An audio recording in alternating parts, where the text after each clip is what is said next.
దురితాని పరాశుభాత్ యద్భద్రం తన్మహాశుభ. ఏదైతే నాకు శ్రేయస్సుని కలిగిస్తుందో, ఆరోగ్యాన్ని ఇస్తుందో, ఐశ్వర్యాన్ని ఇస్తుందో, దేదీప్యమానమైన తేజస్సుని ఇస్తుందో దాన్ని నాకు అనుగ్రహించు. అదే ఎన్టీపీసీ. నెగిటివ్ థాట్స్ అదే పోయి పాజిటివ్ క్యారెక్టర్ మన లోపల రావడం, పవర్ఫుల్ క్యారెక్టర్ మన లోపల రావడం.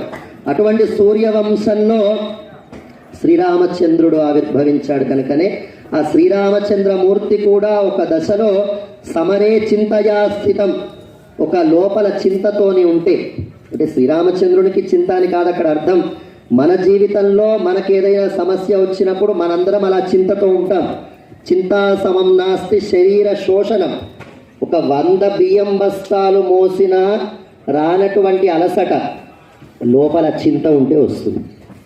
కనుక అటువంటి చింత, చితి కంటే చింత ప్రమాదకరం. చితి అంటే శరీరం పడిపోయాక కాల్చేది, చింత అనేది ఉన్నప్పుడే కాలుస్తుంది. అటువంటి చింతని తొలగించేటువంటి శక్తి ఆదిత్య హృదయానికి ఉంటుంది. అదే అగస్త్య మహర్షి శ్రీరామచంద్రునికి ఉపదేశం చేస్తాడు. సమరే చింతయా స్థితం చింతా శోక ప్రశమనం. అటువంటి చింతని, చింతకి కారణమైనటువంటి శోకాన్ని, వీటన్నిటిని కూడా తొలగించేటువంటి శక్తి ఆ సూర్యనారాయణ శక్తి. దాన్ని మనం ఉపాసన చేస్తూ ఉన్నాం.